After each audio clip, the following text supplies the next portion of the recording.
So welcome to a fantastic session today, because somebody that we know and hold very dear, Ruchira, has published her book, and we've invited her along to speak to it. Ruchira will do a short presentation on the book, and then wonderful Heather Goodall, also well known to us, is going to discuss the book with us. There'll be plenty of time for questions and comments as well. Thanks for joining us. Just letting Devlina into the room. So good to see that some of the people who've supported Ruchira over a long time at UTS are here. I think I'll throw straight to Ruchira to get us going. But first, congratulations, Ruchira. It's always a mammoth effort and hopefully a proud moment, and you're feeling some of the joy of having your book out into the world and seeing people so happy for you. Please lead us off on our journey of talking about your book. Thank you, Liz, for starting us off, and also to Liz and Kate for having this session and making space to talk about my book. Thanks, Heather, for coming and talking, and also for the very generous forward. I have a lot of thanks to give. I see Professor Devlina Ghosh is here. James and Devlina were my supervisors. So I can read the acknowledgements, but I think that will take too much time out. I just want to start by firstly acknowledging that when I am in Melbourne, I'm on the lands of the Wurundjeri people, and I pay my respect to elders past, present, and emerging. Right now, I'm in Calcutta, India. I'll be returning to Australia in a few months. I keep saying. So I did my PhD at UTS, 2016 to 2020, I think. And James Goodman, Devlina Ghosh, they were my supervisors. So I have I'm grateful I can see Heather's got her cat. And I spent some time writing and staying at Heather's place, and the cats kept me company through my writing. I remember that. So thanks to the cats as well. So I came from, just want to kind of start with how I came to writing this book, which has been a labor of love, I would say. It's been the 5 years of research and writing for the PhD with fieldwork in 2 countries, as well as the 1 year spent afterwards turning into a manuscript. But it's also been the 15 years before that as an environmental campaigner, activist, whatever they call people like us, working in India and then in Australia. So that kind of started off my intention to write more specifically on climate justice activism in the global North versus South. So the story for me starts when I was in Greenpeace India in 2005. I write this in the acknowledgements. I'm working in an international organization, and we're trying to make stories from the ground in India fit into international campaign frames. And it didn't quite work really well. So my work in Greenpeace India at that time was to bring stories, tell stories of communities that fit into our campaign issues. But this is the thing, I just want to read out one line from my acknowledgements, and this is the beginning for me on doing this kind of work in research and writing, is that messiness of everyday lives lived in proximity with nature in South Asia, which is a reality for the vast majority of the population in South Asia, could not be rolled into neat stories with a singular advocacy for our campaigns. It is at this point that I had started reading Ramachandra Guha. I read his essay, Radical American Environmentalism and Wilderness Preservation, a Third World Critique. And Guha and Juan Martinez alias Varieties of Environmentalism's Essays North and South. So that really, as someone who was not in an academic or a scholarly background at that point of time, I was a young campaigner. For me to read some scholarly work which actually critiques conservation, but also more importantly, starts to articulate and give frameworks to different kinds of environmental activisms, calling them environmental activisms, arguing that there are multiple kinds of environmental activisms, really started helping me turn my angst and frustration into a criticism and a better understanding. So that was at the beginning of my journey as a campaigner, and I worked in India and then in Australia since 2000, from 2005 till 2015, end of 2015, that period, I have worked in India and Australia on different kinds of environmental campaigns. So when I came to my PhD, I really wanted to write about environmental activism in the global north versus south with India and Australia as case studies. And I'm so happy that Devlina has been able to make it. I think we have had all kinds of experiences as supervisors have supervising thesis and cutting them into some kind of shape. I think the first 6 months during my PhD, for me, it was a big challenge. I had only done campaign and activism work. I hadn't continued studying, quote unquote, continuously. To get kind of started with reading papers and chapters and critiquing, I think the first thing that I did do simultaneously while I was getting my head around theory was to also look at writing. I felt that if I am to write about environmental movements, I need to be able to write with love. And I did feel that a lot of academic writing hides behind jargon, and you cannot really do justice to all the work, all the lives, generations of hard work, blood, sweat, struggle of people by writing about it in academic jargon. You can write academic work, but you can write fluently and you can write with the power and force and love so that the work of the people can be seen. So I think I was very committed to that, to the writing part. But the other thing, interestingly, was because I had experience from the field, as we like to say in academia, and I did want to put that into theoretical frameworks. There was a lot of criticism also that came rightly from supervisors. I think one of the things that was told about me was generally that I want to write about everything that's happening. And that's kind of not true. I did want to write about environmental movements in India and kind of juxtapose them with environmental movements in Australia. So I think what was interesting for me out of this academic experience of 4 years was to work with my supervisors and come up with frameworks, because that's what I feel that I'm a person who comes from the field. I will not leave out critical experiences and accounts and events of communities just because they don't fit into a theoretical framework to produce a piece of work, because my commitment is to the work and to write about the work. So the idea is to try and find structures and frameworks with which we can talk about the work. So what we did do, and I'm going to now just share screen and go to just the chapters of the book. What we did come up with is writing about how do we compare Australia and India and environmental activism. It's like comparing apples and oranges, but the point was about coming up with specifics with which we can look at the differences and the similarities. So with the intent of writing on environmental activism between the global north versus south, I specifically wanted to write about India and Australia. So we decided the topic that I specifically chose for my case study and research was anti-coal resistances, anti-coal movements being the front work, as we campaigners say, for stopping, for climate change, because it is keeping coal in the ground. So looking at climate movements in Australia and India, looking at groups that work with the climate narrative, but also communities on the ground who will not use that language of climate change, but they are fighting for their forests, for their land, and to stop coal mines. Looking at how they work together and looking at that in both places. So essentially the frameworks I used, the political economy of coal, that helped me do an historical analysis of how the industry and the sector itself and the economy itself has transformed in these two countries over a longer time scale. I looked at the political ecology of resistance to look at the ground and to look at how the ground is politicized and why.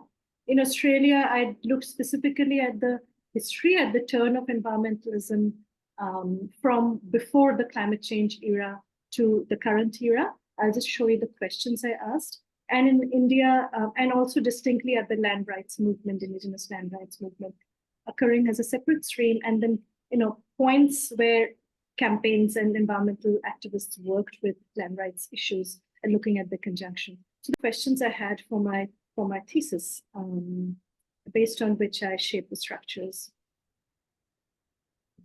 for the anti-coal resistances, and also discourses and politics of environmentalism have transformed from the previous year in response to larger forces, economical, social, political forces. So I'm just going to go back to the So essentially what I did do is, the one thing that I didn't want to do, I was clear about, was comparing India and Australia to not kind of have piece by piece comparisons of certain aspects. I wanted to write full chapters so I could write fully the context and the histories and movements in each place. In my experience, way too often, global South contexts are just kind of fitted into neat kind of slots made, be it in research writing or in our own campaign stories we tell. And they mostly come from a global North context, so it doesn't really suit. So I wanted to write the full account of how environmentalism in India itself has changed people's movements, as it's called, environmentalism of the poor, as some academics have called them. And what is the umbrella narrative today, if we can say there is one umbrella narrative under which most environmental movements from the ground in India today fit, versus Australia. So chapter three is the broader shift in environmental movements in India.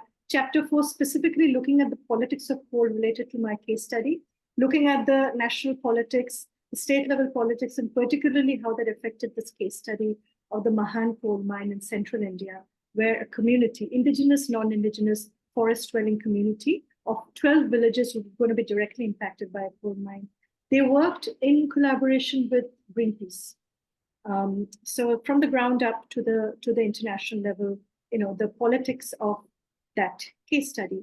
And finally, chapter 5 is an account from the ground. So this was based on my visits to Mahan, spending time with local movement leaders, and also observing and seeing how they worked with campaigners and organizers from Greenpeace who spent time with them and actually mobilized, one of them or two of them actually mobilized community for years to make them aware of their own rights over forests through the Forest Rights Act, and then for the community to decide that they actually wanted to use powers vested in the right for them to reach a coal mine and other events in the movement.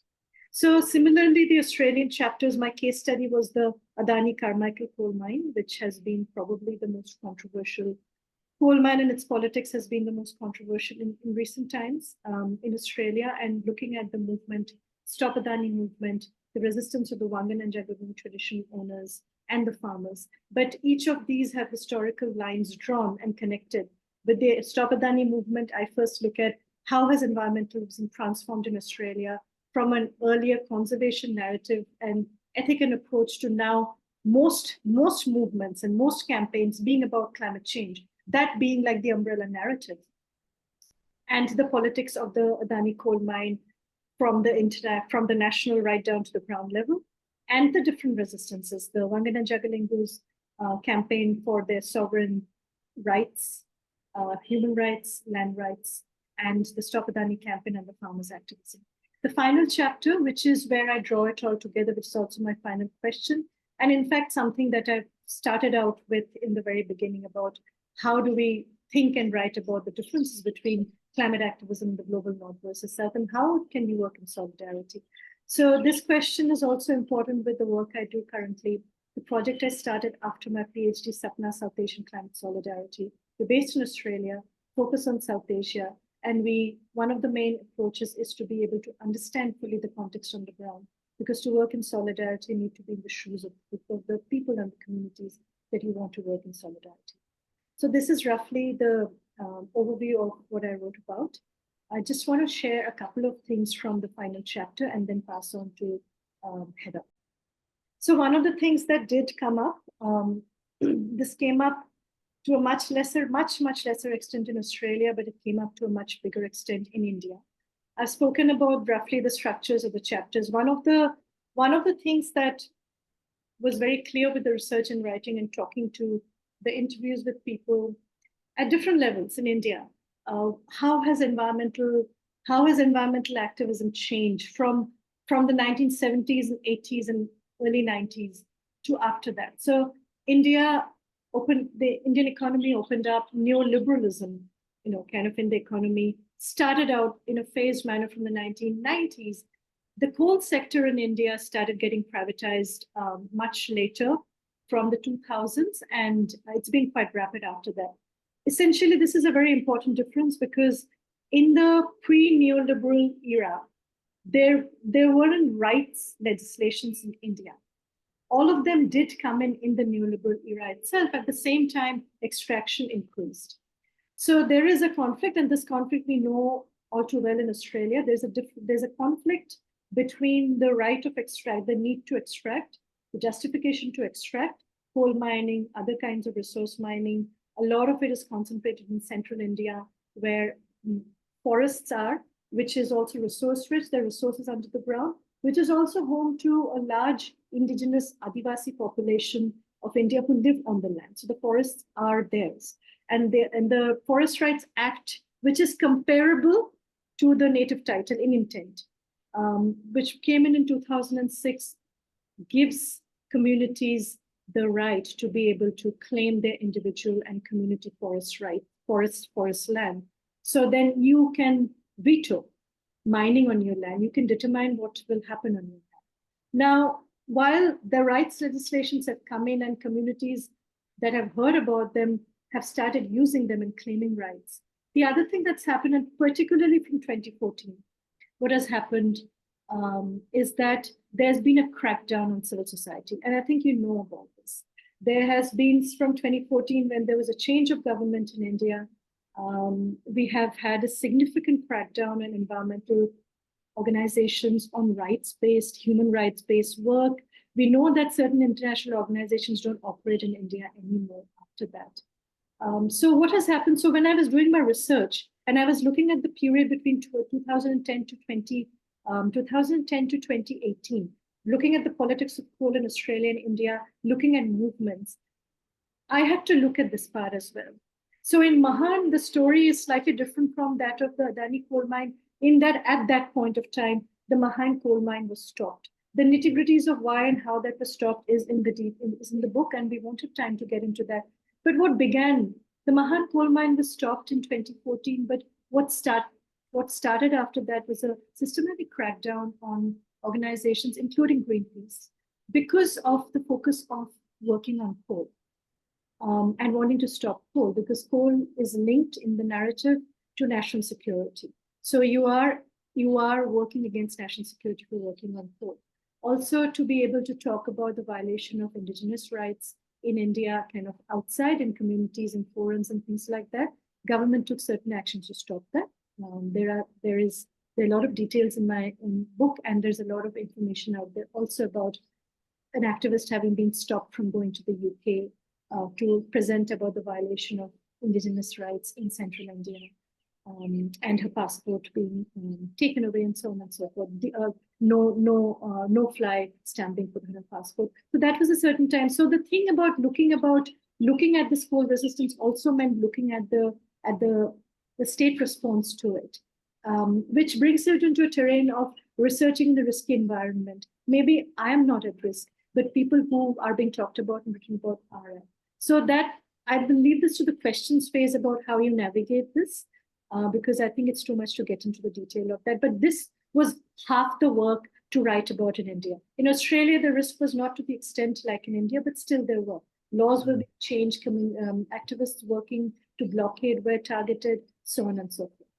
So it creates certain challenges, ethical dilemmas for a researcher. The thing is to be able to write the movement story as well, because it's required to document it. And the other challenge is about how do you protect activists? How do you not put out critical campaign strategy in your writing, so on and so forth. I will take all of this in the question round, and because it becomes too much otherwise.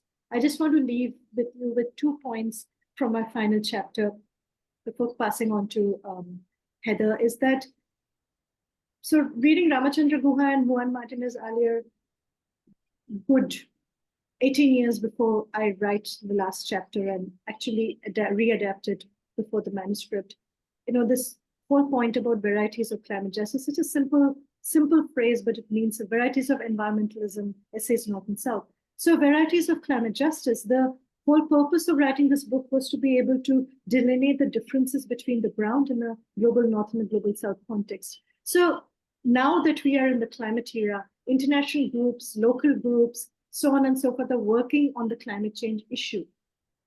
It's important to remember that there is a diversity of ways in which climate injustice is experienced, and that arises from the context, and not two contexts are never the same, and to be able to respond to that through narratives and stories that can give us a full idea of what that climate justice is about. So in the Indian case, particularly, and this is the case with so many communities in India, communities are not using the word, if they're talking in their own language, they're not using the word climate change. They might or might not be aware of the scientific phenomenon of climate change, but it really doesn't matter.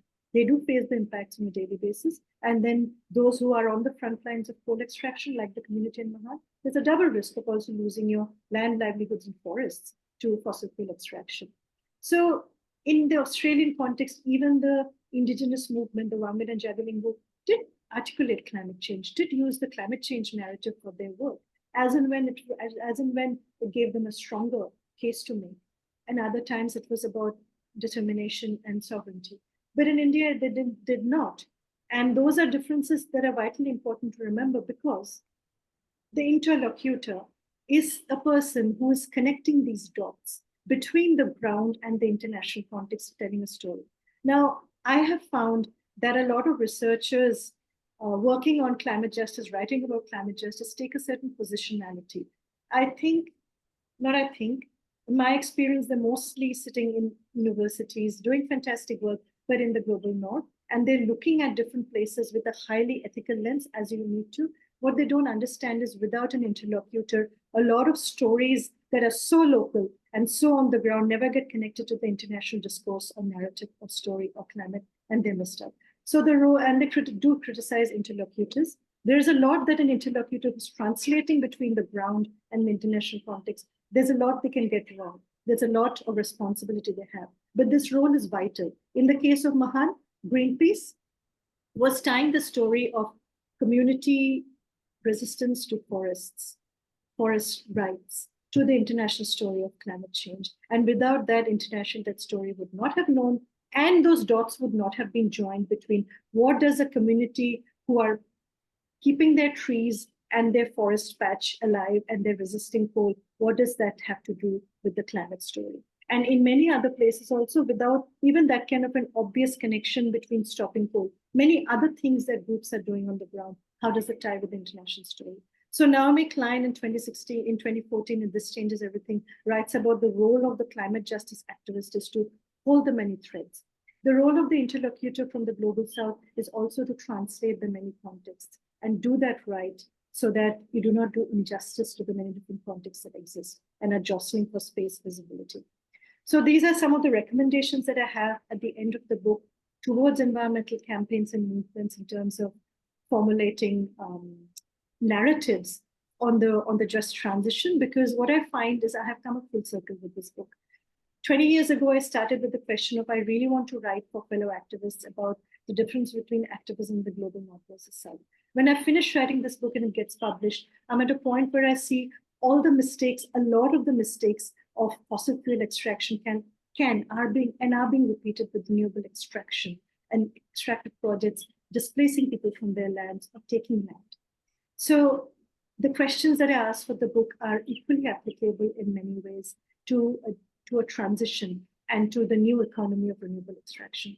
With this, I end, and I just want to leave you with this diagram, which is in the book, and then it comes into some of the core work we do at SAPNA, South Asian Climate Solidarity, telling stories from South Asia, giving the full context from the ground.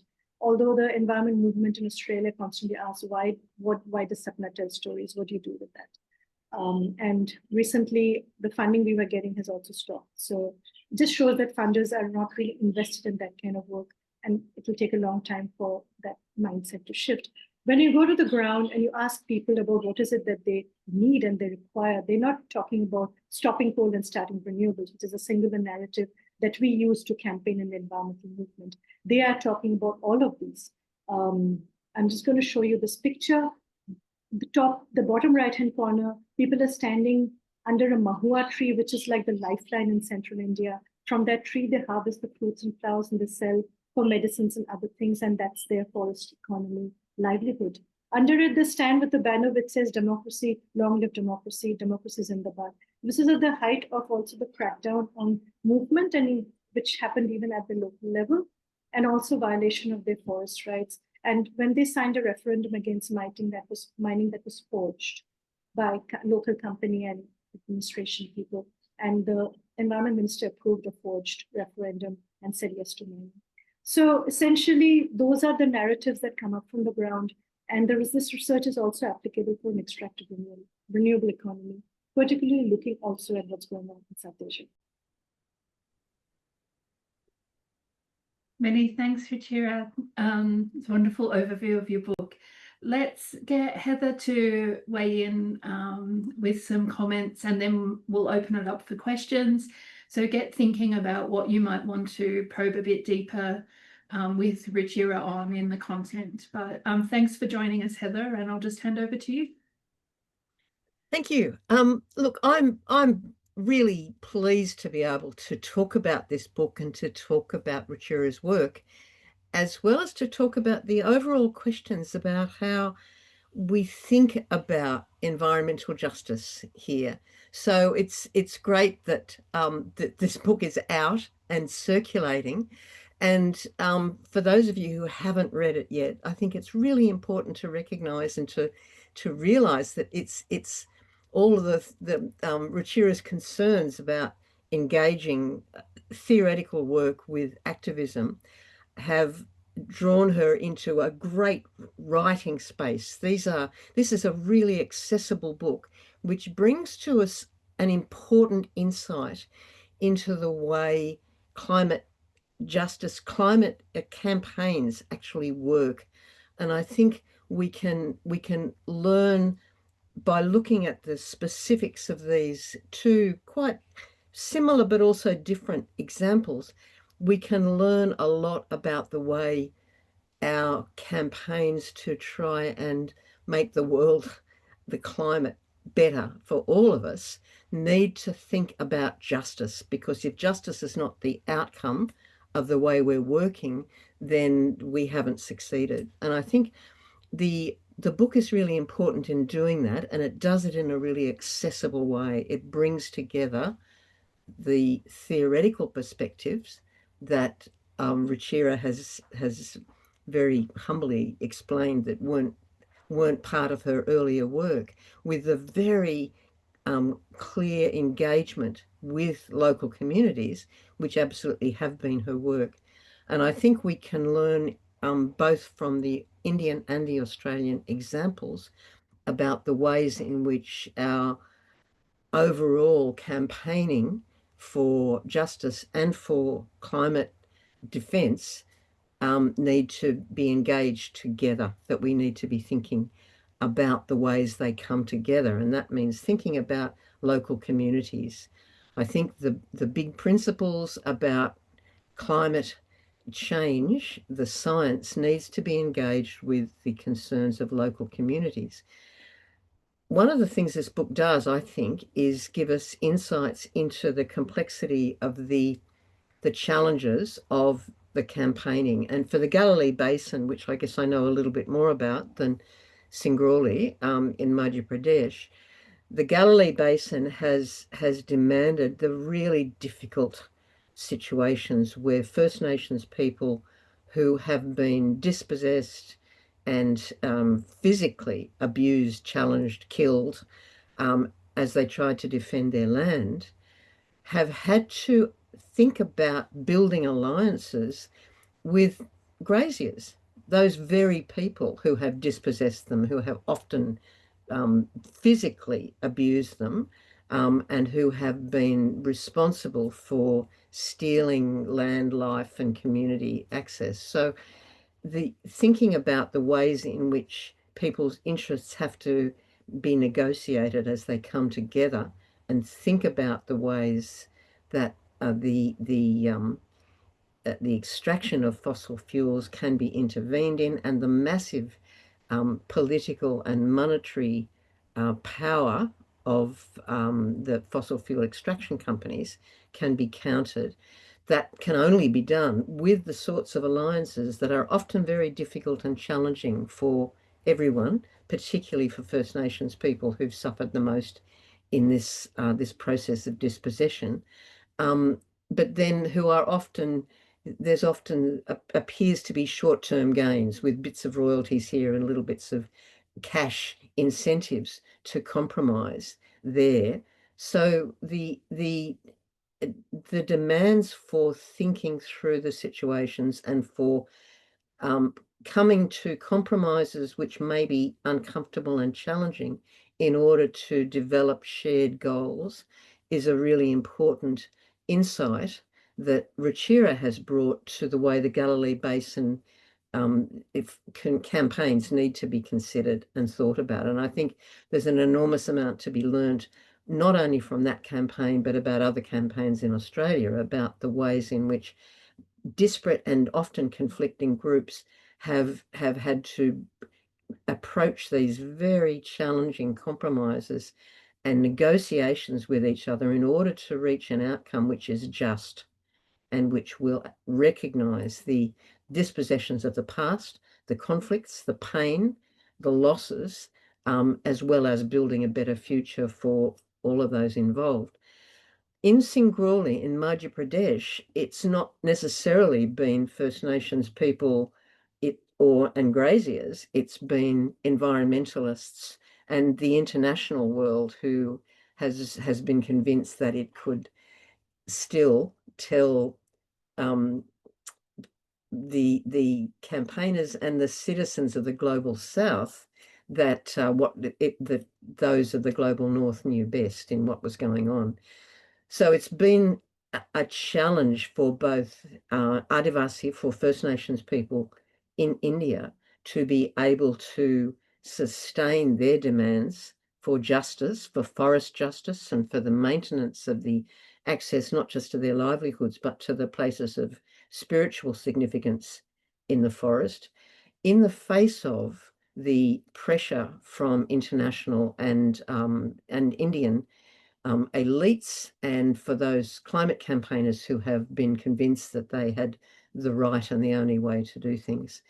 And the compromises, again, that have been forced and have been built as people like Ruchira and others, activists, have actually worked at the coal faces, so to speak, to use a poor analogy, but to talk about the ways in which the real concerns of Adivasi, the real concerns of forest-dwelling peoples, can be brought to the recognition of international climate campaigners, as well as local groups, the elites and the workers, the unions and the working class peoples who are engaged. There's a whole lot of different interest groups involved, and all of them need to be talking to each other. And the view needs to be not just the cessation of the extraction of fossil fuels, but justice, an outcome which is just and which may involve restitution for the damage that's been done in the past. This is something where there's a real similarity between the Australian situation, not only in the Galilee Basin, but in other areas, and in the Indian situations, again, not just Singrauli in Madhya Pradesh, but other areas where there's been enormous damage to First Nations peoples in the process of colonisation, not just by the British, but by earlier groups. So questions about injustice need to be addressed in the way we consider the needs and the goals and the directions of climate campaigning, wherever it is. And Ruchira's book brings us insights into these bigger questions by looking closely at the complex situations in each one of these case studies. And it's a really accessible book, which is a wonderful it's a wonderful thing to have brought to us, and I think it's a great gift that Ruchira has given us in enabling those of us in Australia who know perhaps little about the Indian situation, and hopefully those in India who may know little about the Australian situation, brings us insights into the way there are common themes and the need for common goals and conversations across what are often seen as unbridgeable cultural divides. So I'll finish on that point to say these are urgent questions for all of us, but we can't pursue them unless we are communicating at a grassroots level with all of the concerned people, the groups of people who are involved, and we need to be talking to each other across the big cultural divides, whether it's oceans or class. So I'll finish there and turn it over for questions for Ruchira, which are well-deserved, and I encourage everybody to read this book. It's really worth looking at. Thank you very much. Thanks so much, Heather. So I'll open it up to anybody who'd like to make any comments or ask any questions. Just you can raise your hand physically or digitally, and we'll just jump in. I'll get us going. I think, Ruchira, when I first was looking at studying social movements a long time ago in my master's, also with James Goodman as my supervisor for a period, I think I was really, I really had a similar moment to you where I felt like academia didn't really speak to movement relevant questions very much, and there was a bit of a gap to be bridged between what are the relevant questions in movements and what are the questions that dominate the academy. I think, do you feel that this is moving in a better direction after sort of, you've had time of your PhD, but also now a little time after it to sort of think through what might be that relationship in terms of the academy better meeting the needs, desires, and locations of social movements? I don't know if I can answer this question really well, because for me, I think it was a choice. It was a choice to go back to what I used to do in a way, but differently, with starting SAPNA, South Asian Climate Solidarity, where we really tell the stories we need to tell, because in campaigning, we don't tell stories. Campaign stories are not human stories. They don't really give you any idea of the ground at the intersection of challenges people face. I think, for me, I've been in environmental movements for too long to kind of fully, I've had my struggles in the 5 years that I've been in academia writing the PhD. There are structures that I find challenging. The language itself doesn't let you, kind of really do justice to what's happening on the ground. I do feel that there is better integration in many cases now, because there's always been a lot of social movements, a lot of environmental movements. But there's an eruption of that, and the more there's scholarly work on climate change, you cannot not align it with and look at what people are doing. So yes, there is, but my choice was to return to the space that I was in, but to do things differently than that was being allowed to me before. I think I also I remember, and these are anecdotes I can only share in this session because I've been at UTS doing this. Devlina's here. I remember that when I first started in 2016, and there was Mukesh, Devlina's dear student, another a PhD graduate. Mukesh was doing fieldwork, and we just knew that about Mukesh for the first year, as Mukesh was doing fieldwork. So the thing that Devlina had a practice of sending students to the field first, even if before you have the questions and the background literature and all that sorted out, you go to the field and see what's going on. I think that's very valuable, because if you are I come from a practice and I want to write about it. It's different from when you want to research on something, and then more you read, you can formulate certain ideas. It's nothing like the ground. The ground is messy, and to see the ground first and get the messiness and the entanglement, and then think about how can you give some theoretical shape that does justice is a process. So I just wanted to bring that up, because I remember about Mukesh. We never saw Mukesh. We just knew there was Devlina student who was doing fieldwork in the very first year. And I just remember that as something that's a very helpful practice if you're going to be writing on movements and communities, and these kinds of really contexts also, particularly just to go and see the field first if you don't know the field, then come back and formulate the questions even. Because then you get the full grasp and the messiness of the ground, then you come back and grapple. Thanks, Ruchira. Shankar? Hello, Ruchira. Thank you very much. I lived in India in the 70s.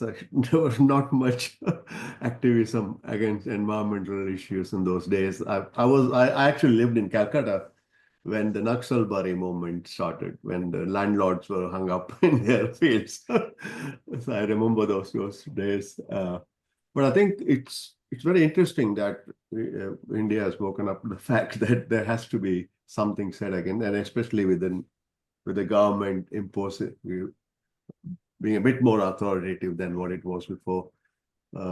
It's becoming more difficult, isn't it?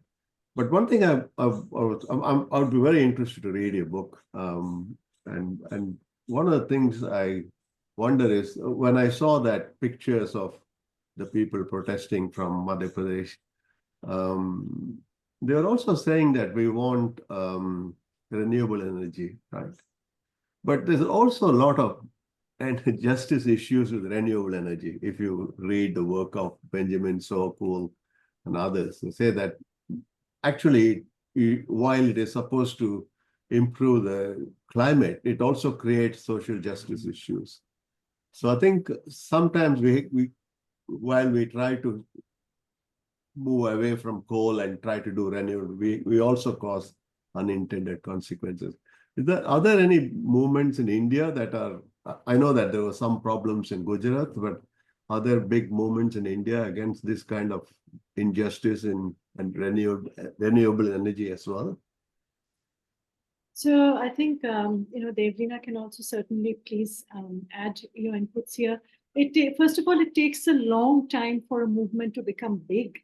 It's people's lives, it's people's struggles over generations. There are a lot of local fights against renewables. Yes, mostly in the western part of the country where passive renewable projects are coming up, and people's forests, people's trees are being cut down.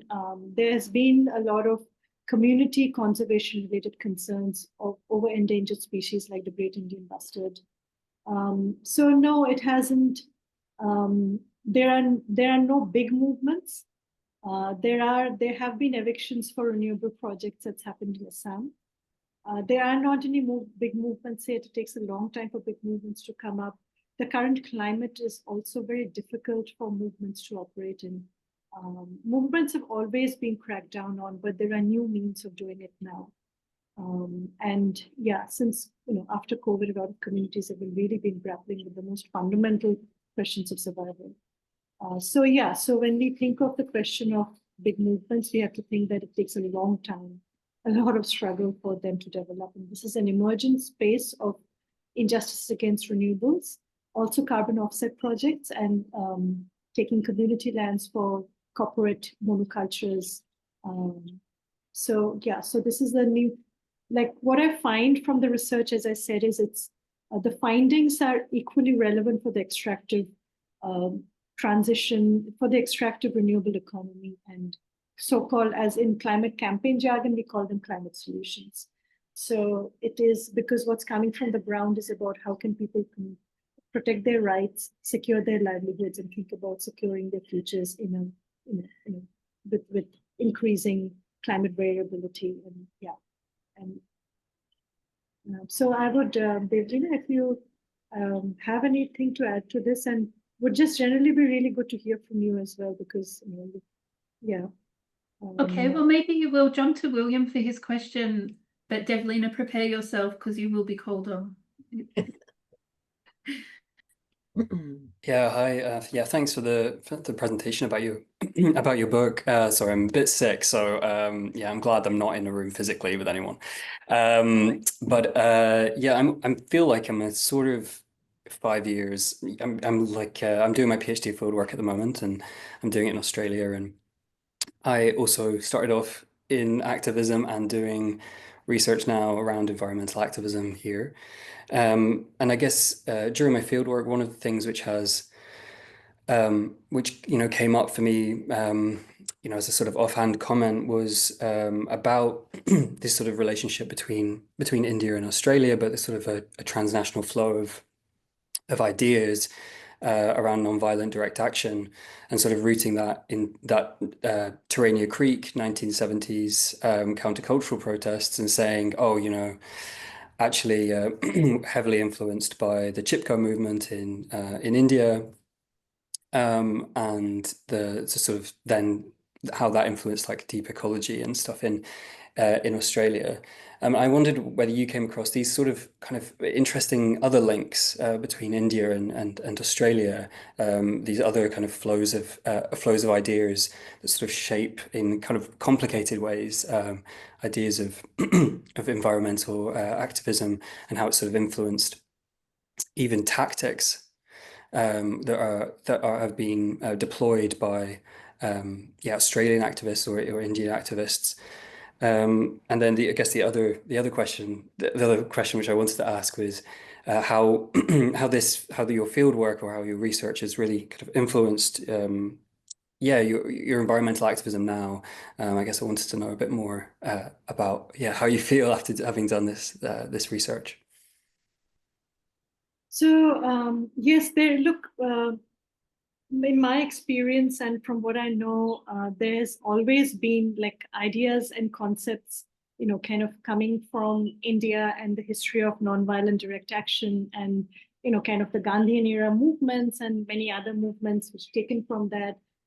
Some of the leaders of the Chipko movement were Gandhians themselves. And of course, the women hugging trees is something that's gone around the world. So while there has been a flow of ideas and concepts and tactics taken and used, and from global South cases and examples to the global North context, like in Australia, when you have community kind of trying to protect their forests. I think for me, the focus of the book was to really get to the contexts. Like even with Chipko, there are many different kinds of representation, research, and writing of what were those women about? What did they embody? And Vandana Shiva, who we know and talk about too much in Australia, has written about them being eco-feminists. Whereas Ramachandra Guha, and in fact, we have Haripriya Rangan, who's in Melbourne University, who has written about, there is also debunking of the fact that they're eco-feminists, coming from the fact that it is their very material needs and dependency in the forest. They are codependent with the forest. I was in Uttarakhand in a similar region where the Chipko movement sprung out of, and the women hug trees just recently, 2 months ago. And I found older women, them engaging with their forest and collecting fodder still and all. Kind of, there are remnants of that relationship that those women had with the forest from what I've read. And this one older woman who I stayed with told me that we depend on the forest and the forest depend on us. So the codependency, which is material, and there's much more kind of woven around the materiality, but there is that dependency in what we could do without the forest. So what I really wanted to get to with the book, whereas there always been a taking of ideas and concepts from communities, and stories of movements from the global South, from South Asia, are phenomenally inspiring. But whereas there's been a taking of the concepts, and it's the understanding of the context from which they arise. Their imperatives is something that's not really, that doesn't kind of get through.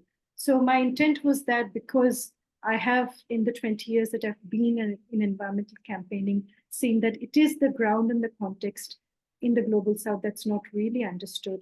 And unless we can fully delineate that, there's no understanding of that. And how can we work in solidarity? So going back to that space now, I want to do it differently, like the project Sapna South Asian Climate Solidarity, which struggles to get any funding because funders don't understand the benefit of, in a campaigning space, just having a space to tell stories, to research and fully report stories from the ground of community actions of conservation, community restoration of forests, communities grappling with extreme heat and how they're adapting, and so on and so forth. What I say is, if you have to act in solidarity, you have to step into the shoes of people, of communities. To do that, you need a story, a human story. The way we tell campaign stories, or even in research writing, that doesn't really come. So I don't know if I answered your question fully, but that's mine. Thanks, Cheryl. Devlina, you are up. Okay, I'm not going to show my face because I'm in my dressing gown. Sorry, Ruchira. I know I should have treated this occasion with much more seriousness, but I somehow didn't. Yeah, look, well, I just felt I shouldn't really say much because, of course, Ruchira's probably sick of my feedback over the past, however many years, the numerous sort of, things that I demanded that she do and, change or whatever. But I think first about the renewables, in answer to, I think it is Shankar's question a little bit that I picked up, was that, yes, there are sort of various conflicts around renewables because the system is the same. The system is a profit-driven system, which actually, which is not really about including or the communities whose lands and whose resources are being used. So when you have the same marketized profit-driven system as we saw in our project in Pavgara, you have conflicts because the local people are promised a variety of things which don't eventuate, and the profits kind of go elsewhere. So I'm not sure if that was the question. I couldn't hear it very clearly. But was that the question, Ruchira, about renewables? The question was around, are there big movements around, protesting the injustice of renewables? Yeah, they're not big movements, but there are a variety of small movements. So my other student, Priya Pillai, her work has been around movements in Tamil Nadu, again, kind of localized movements around particular projects. In Pavgara, there's also sort of movements around the renegotiating of the lease. So there's not a coordinated big movement like there might have been for Sardar Sarovar or other things, but there are sort of small movements, localized movements. That's one. And the only other thing I'll say with Ruchira is that for Ruchira's thesis is that I think it's very exciting because it opens up a space between, UTS,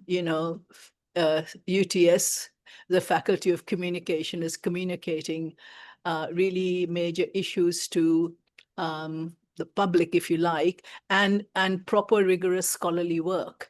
And the way to transform that proper rigorous, well-researched scholarly work into material that can be read and appreciated by people who are not scholars or academics is absolutely huge. And the second thing is also that I think Ruchira's work demonstrates that however different local, people are on the ground, however different localized movements are, there is an overarching set of demands and resistances. And I know being universalist is no longer fashionable, but I think that's very important to note that many of these struggles are actually universal with their localized characteristics and differences and so on. But the overarching structure is a universal one about land, livelihood, environment, and so on. I think that's a very important statement to make. Thanks, Devlina. Well, we might wrap it up there, but I guess one thing really occurs to me after hearing Ruchira take us through her book and the other comments is just what a long trajectory we have in the School of Communications as it's known now. It's had various other names around the sort of key questions of movements, climate justice, and the political economy that informs them, but also transnational solidarities in the work of Heather and others. So Ruchira, it certainly enticed me to read the book, and I hope others will as well. Jeremy put a comment before he left to that effect as well. So many congratulations, and I'm glad the book is out in the world. I hope it both does good work, but also brings you a bit of joy in seeing other people's great appreciation for all the efforts. And is there anything else you've wanted to say before we just finish up the meeting? No, just a very warm thank you to everyone. Thank you, Devlina, for coming in your pajamas and making it a very relaxed session. Thank you, Heather, for I think that's what I want to say is this journey, this jumping between being I don't know what I am. I'm not an activist, definitely. For me, it was always about being able to just really be able to tell the story. I'm not a campaigner in that sense. But I find this juggling between the environmental activism space and the scholarly place is difficult and nerve-wracking. So when there is there is solid support for the work from supervisors, but also the kind of just really splendid kind of reviews and of the work given by someone like Heather, who's had that experience of working for so long across transnational contexts and looking at the continuation of colonialism. I think it just really lends muscle to the work and confidence to the work in a way I don't have, because I've not had this scholarly background and done this work. So just a really, really warm thank you to Heather for the foreword. And there's Professor Kristen Lyons, Kuntalala Hirdad, Professor Kyle White. They have written blurbs for the book, but just add muscle to it. And it gives me the confidence to take it to a space like this and talk about it. Thanks, Ruchira. I would say the PhD's in and you have a book, you are a scholar. You don't feel like you have to muscle in anymore. You've arrived. Thanks everybody for such a great meeting. And I'm really glad that we were able to do this with you, Ruchira. Good luck on the next steps after your NGO wraps up. And please keep in touch, of course. Thanks everybody for coming.